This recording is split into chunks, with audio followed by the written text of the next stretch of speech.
War Machiner, Viet Cong battle strategy. The common image of the Viet Cong is that of a phantom, a black-clad guerrilla emerging from the jungle only to vanish back into it. This is not incorrect, but it is incomplete. It tends to obscure a more uncomfortable truth for military professionals, that the VC and the People's Army of Vietnam ran one of the most sophisticated, learning-oriented military organizations of the 20th century. We tend to focus on the technology of the war, the helicopters, the B-52s, the M16, but the decisive factor was often something far more analog, a disciplined, intellectual approach to warfare that treated the battlefield as a classroom. By 1966, a U.S. military study found that a staggering 88% of all engagements were initiated by the enemy. They did not just react to American firepower, they choreographed it. The central premise of their strategy was that time was a weapon that only worked in their favor. The U.S. Army in Vietnam was an attritional force. General Westmoreland's strategy was built on math: find the enemy, fix him in place, and use overwhelming firepower to produce a kill ratio that the North could not sustain. But the VC understood that this math was flawed. They knew that they didn't have to win battles in the conventional sense, they only had to avoid losing them decisively. This required a rigid control of tempo. A typical VC main force soldier might spend only 1 day out of every 30 in actual combat. The rest of the time was spent on what we might call the infrastructure of insurgency intelligence gathering, political indoctrination, constructing fortified camps, and controlling the population. They picked their fights carefully, metering their losses. If a situation looked unfavorable, they simply dissolved. A battalion could rotate through 20 to 25 different campsites, all within a night's march of 3 or 4 others. This constant movement, or nomading, wasn't just for survival. It was a method of area control. By staying within striking distance of a village, they could enforce taxation, recruit labor, and liquidate opposition, ensuring a steady supply of resources without needing to hold ground in the American sense. The ability to learn, adapt, and disseminate those lessons at the speed of trust was their most potent weapon. Perhaps, the most underappreciated aspect of VC battle strategy was its institutionalized learning process. After every engagement, regardless of the outcome, units conducted detailed after-action reports and sessions of criticism and self-criticism. These weren't just cursory reviews. Commanders at all levels were held accountable by their peers. The lessons learned, what worked against a new American tactic, what failed against a specific piece of technology, were then consolidated, written into field manuals, and shared with other units through conferences and memoranda. This, honestly, is where the guerrilla war met the intellectual war. When the M113 armored personnel carrier first appeared, it was devastating to VC formations, but within a matter of months, firing tables were constructed for RPGs and recoilless rifles, and counter-tactics, like using trenches to force the M113 to expose its vulnerable underbelly, were published and taught to local units. When helicopters became the dominant threat, the VC didn't just fire wildly into the sky. Studies were conducted, firing manuals were produced, advising gunners to aim 1.5 lengths ahead of a speeding aircraft to hit the engine. They analyzed American patterns, the predictable way a surround and pound operation would unfold, the smoke colors used to mark airstrikes, and exploited them.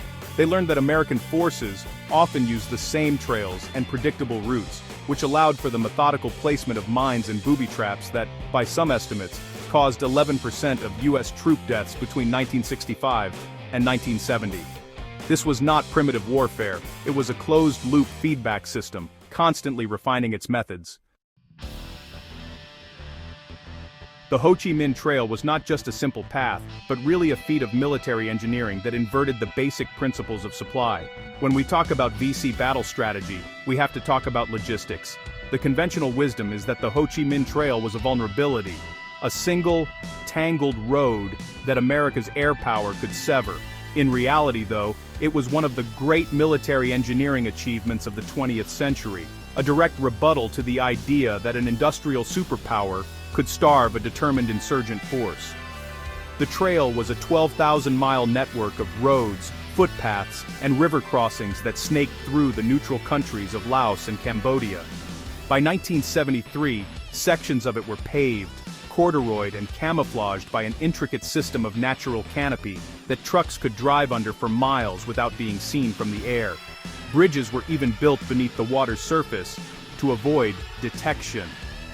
The North Vietnamese Army's 559th Transportation Group ran it like a military corporation, with bin trams, essentially way stations spaced a day's march apart, that provided guides, food, medical care, and even replacement truck parts.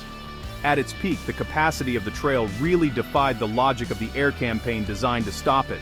The entire southern insurgency, according to U.S. intelligence, required only about 100 to 120 tons of external supplies per day at the height of the war, a fraction of what a single U.S. division consumed.